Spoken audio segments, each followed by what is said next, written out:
Seja bem-vindo ao canal Informação Cristã. Antes de continuar, deixe um like e inscreva-se no canal para continuar recebendo novos vídeos. Muito obrigado e que Deus te abençoe.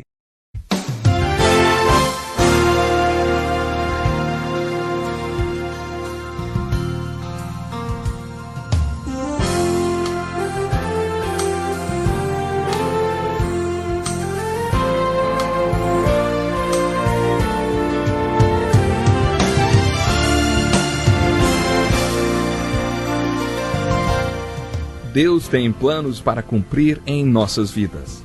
Essa é a mensagem de toda a Bíblia e é isso mesmo que estamos estudando aqui no Encontro com a Palavra, escrito pelo pastor Dick Woodward e narrado pelo pastor Edson Bruno.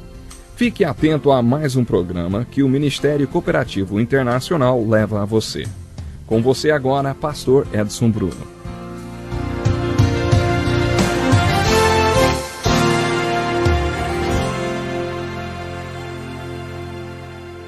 Olá, estamos de volta para mais um Encontro com a Palavra. O próximo livro que vamos analisar nesse estudo dos livros históricos do Velho Testamento é o primeiro livro de Samuel. Antes de continuarmos, precisamos ressaltar mais uma vez que os livros históricos dividem-se em 3 categorias. A primeira são os livros históricos alegóricos, Juízes, Josué e Ruth. Além de serem históricos, eles são livros históricos alegóricos. Tudo o que aconteceu com o povo de Israel serviu como exemplo e foi registrado como um alerta para mim e para você que estamos vivendo no final dos tempos.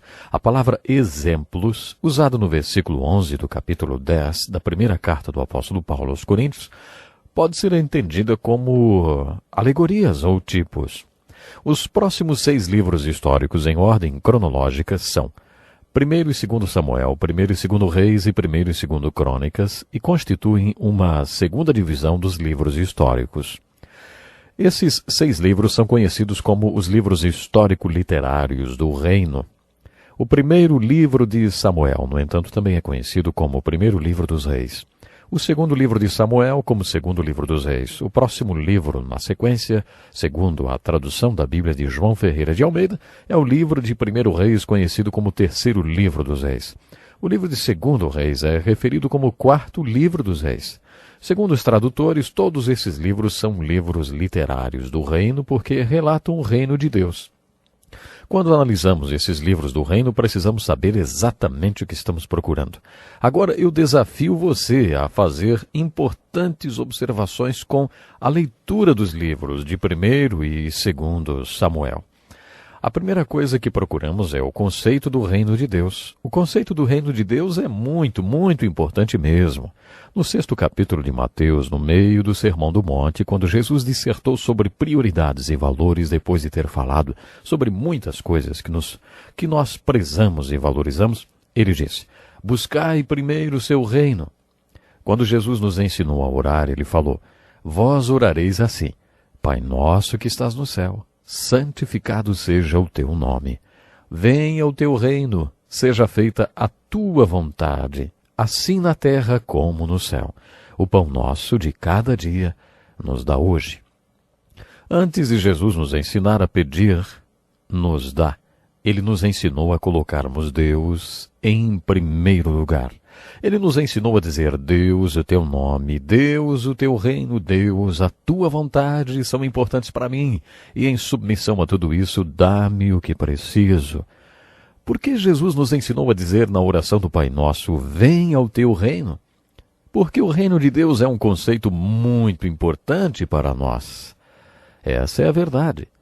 No 3º capítulo do Evangelho de João, vemos que Jesus passou a noite toda acordado, conversando com um rabino chamado Nicodemos. Todos nós sabemos que eles conversaram sobre o novo nascimento e que Jesus lhe disse: Nicodemos, você tem que nascer de novo. Já ouvimos muito sobre nascer de novo e fico feliz que seja assim. Se você não sabe o que isso significa, leia o livro de Chuck Colson chamado Born Again, ou Nascido de Novo. Acho que a sua história é uma boa ilustração do que é nascer de novo. A expressão nascer de novo tornou-se muito famosa com a conversão de pessoas como Chuck Colson e outros personagens relevantes. Significa muito para muita gente. O que essa expressão, na verdade, então, significa nas Escrituras? No terceiro capítulo de João, podemos observar o seguinte. Naquela noite que Jesus ficou acordado conversando com Nicodemos, o novo nascimento não era o assunto principal. O assunto principal era o reino de Deus. Quando Jesus falou para Nicodemos que ele deveria nascer de novo, ele disse: quem não nascer de novo não pode ver o reino de Deus. E se alguém não nascer da água e do Espírito, não pode entrar no reino de Deus. Muitos acham que ele se referiu ao nascimento carnal, quando a bolsa d'água é rompida. Mas Jesus se referiu ao espiritual. Ele diz: não pode entrar no reino de Deus. Jesus explicou para Nicodemos que o nascimento em si não era o objetivo final. O novo nascimento era um meio de se chegar a um fim. O fim era o reino de Deus.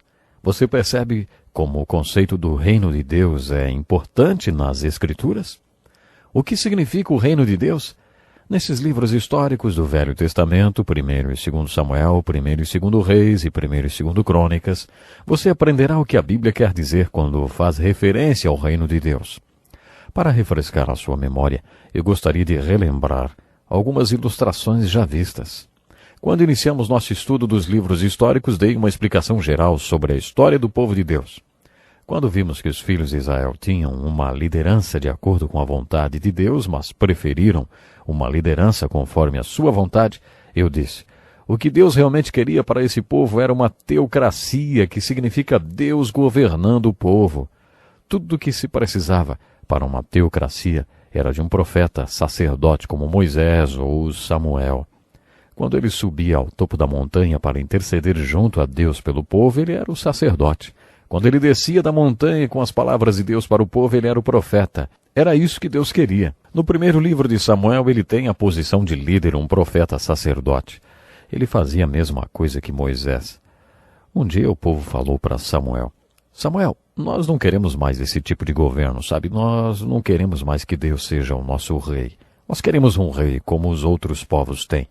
Samuel ficou muito chateado. Observe que ele ficou muito perturbado. Quando Samuel buscou a Deus, Deus lhe falou: Samuel, não leve isso para o lado pessoal. Eles não estão rejeitando você, eles estão rejeitando a mim. Sou eu que eles não querem mais. Eles não querem mais que eu seja o rei deles. Sou eu que estou sendo rejeitado, não você. Por isso, não leve para o lado pessoal, não. Foi assim que Deus reagiu. Quando Deus os estava alimentando sobrenaturalmente com o maná no deserto, eles disseram que queriam carne. Então Deus disse: está bem, vocês vão ter carne. Não por um dia nem dois, mas todos os dias.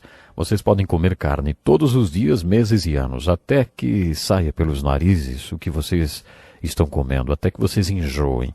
É isso que vocês querem? É isso que vocês terão. É assim que Deus faz. No Salmo 37, Deus nos promete dar os desejos do nosso coração. Isso pode ser tanto um desafio quanto uma promessa. Quais são os desejos do seu coração? Não importa quais sejam. Você pode tê-los satisfeitos. Sobre o fato de Deus ter dado carne no deserto, o salmista comentou: lhes satisfez o desejo, mas fez definhar as suas almas. Quando quiseram um rei, Deus fez a mesma coisa. Ele disse: vejam bem, nos meus planos eu seria o rei de vocês, mas vocês querem do seu jeito.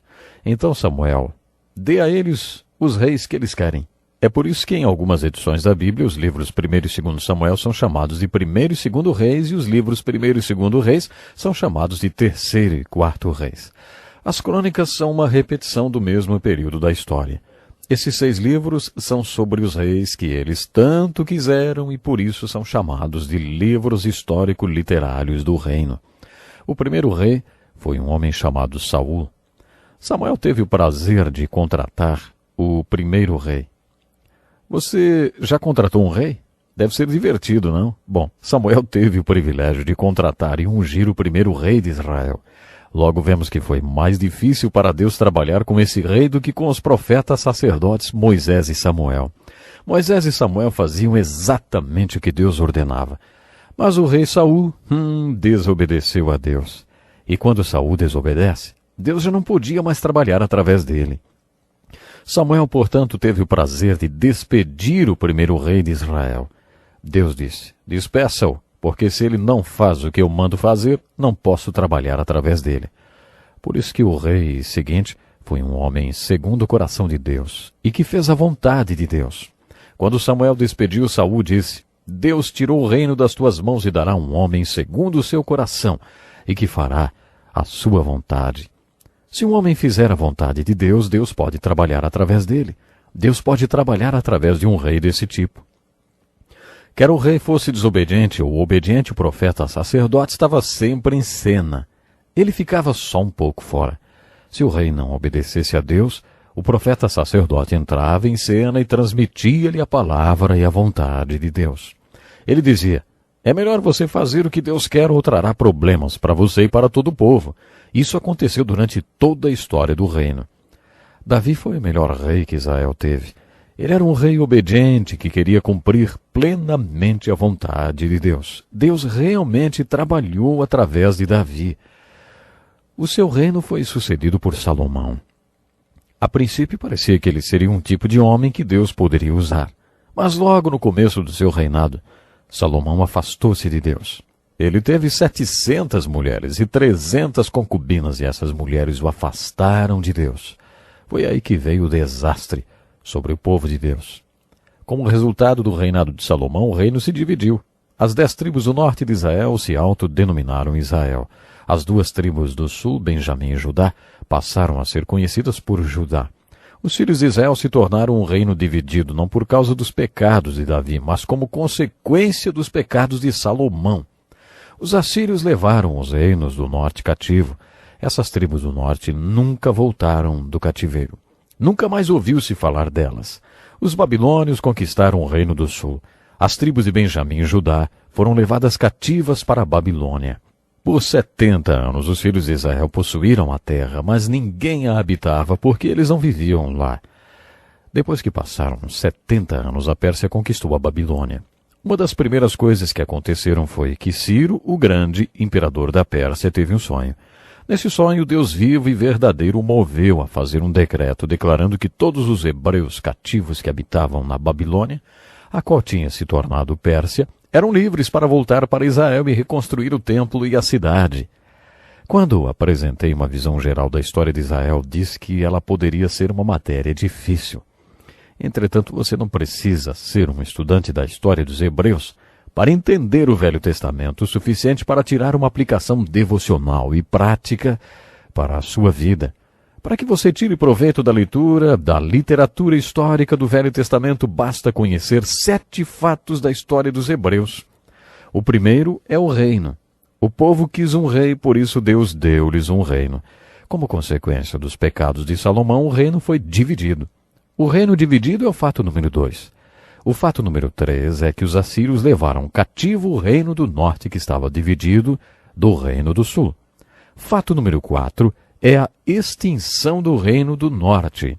Depois que as 10 tribos do norte foram tomadas cativas pelos assírios, nunca mais ouvimos falar das 10 tribos de Israel.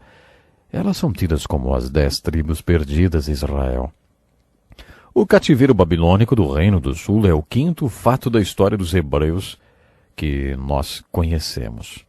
O fato número 6 é a conquista dos babilônicos pelos persas.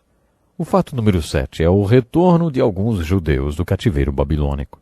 Se você entende esses 7 fatos da história dos hebreus, você possui conhecimento suficiente para entender o Velho Testamento. Com essa história chocante dos hebreus, só me resta finalizar o nosso estudo de hoje. Junte-se a nós no nosso próximo encontro, quando aprofundaremos mais o nosso estudo no conceito mais importante da Bíblia, que é o Reino de Deus. Até lá, então. Que lição importantíssima. Obrigado, Pastor Edson Bruno. Prezado ouvinte, coloque em prática o que você ouviu aqui. Sem dúvida, sua vida será grandemente abençoada. Este é um estudo escrito pelo Dr. Dick Woodward, na voz do Pastor Edson Bruno. Escreva-nos e solicite o material. Nosso endereço é Encontro com a Palavra, Caixa Postal 2011, CEP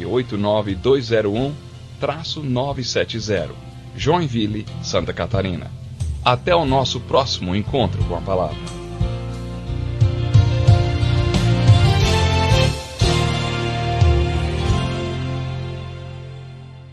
Obrigado por ter assistido um vídeo do nosso canal Informação Cristã. Esperamos que ele tenha edificado a sua vida e também da sua família. Pedimos que por favor se inscreva no nosso canal, dê um like e compartilhe esse vídeo para o maior número de pessoas, para que elas também sejam edificadas e alcançadas pela palavra do nosso Deus. Que Deus te abençoe e até o próximo vídeo.